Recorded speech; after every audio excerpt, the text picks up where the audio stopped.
The reality is, you set the pricing for this congestion charge. You decided to make it go to 10:20 at night. You decided to run it over weekends. Piers Morgan's latest comments about Sadiq Khan spark major reactions. Welcome to Back Britain Unfold. Okay, this just got interesting. Piers Morgan, never one to hold back, has just weighed in on Sadiq Khan again. And this time, his comments are making waves across political circles and the public. While most of the media is locked onto party manifestos, cabinet reshuffles, and by-election gossip, Morgan has gone straight for the jugular, calling out what he says is London's steady decline under Khan's leadership. And depending on where you sit on the political spectrum, his words either hit home or went too far. Let's break it all down. It all started earlier today during a segment on Piers Morgan Uncensored, where the talk show host launched into a fiery critique of Sadiq Khan's handling of London's rising crime rates and what he called a culture of excuses. In classic Piers fashion, it wasn't subtle. He said, and we quote, "We were told London would be safer, cleaner, fairer. But what we've got is knife crime up, streets dirtier, and people being priced out of the city they grew up in." Then came the punch. If this is progress, someone needs to explain it slowly because the rest of us aren't seeing it. And just like that, the internet exploded. Within minutes, clips of the rant were circulating everywhere, from X, formerly Twitter, to TikTok, to WhatsApp groups. The outrage and agreement came in thick and fast. One user tweeted, "Say what you want about Piers, but he's speaking the truth about London right now."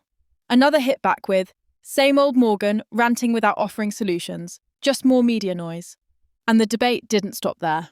Sadiq Khan is now deep into his second term as Mayor of London. He survived Brexit backlash, the pandemic, a cost of living crisis, and persistent criticism over policing, transport, and housing. But the core issues haven't gone away. Knife crime continues to make headlines, especially among young people.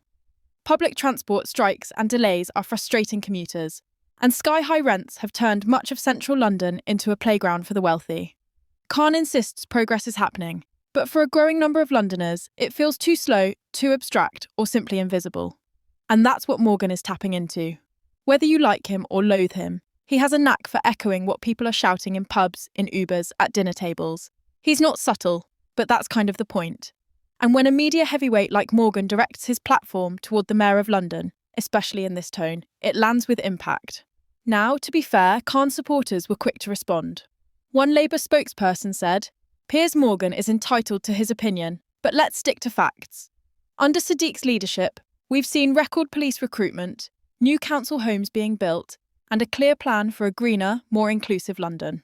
They also pointed to City Hall's latest data showing a decline in some types of violent crime, along with major environmental improvements, including the expansion of the ultra-low emission zone, ULEs. But that's where the criticism turns political again, because Morgan didn't stop at crime and cost of living. He also went after the ULEs, calling it a punishment for working-class people who can't afford to swap their cars every 2 years. It's a hot-button issue, and the public knows it. One man who called into a London radio show said, "I voted for Khan, but this car tax stuff, it's pushed me over the edge. Piers might be loud, but he's not wrong." Why does Piers Morgan's voice matter so much here? Because he's not just a commentator. He's a cultural lightning rod, someone who speaks not from the House of Commons, but from the court of public opinion. And that court, it's unpredictable. It doesn't care about press releases or official statistics. It cares about how people feel. And right now, a lot of people feel angry, unsafe, and unheard. Whether it's valid or not, that perception becomes reality. And for Sadiq Khan, that's dangerous territory heading into another election cycle. So what happens next? Will Khan respond directly? Will Morgan double down? Will the media frenzy die off in a day or evolve into a deeper conversation about city leadership and accountability? This was today's important update. We want to make it clear that our videos do not contain any kind of misinformation. Our only goal is to deliver true and verified news from across the UK, right here on Britain Unfold.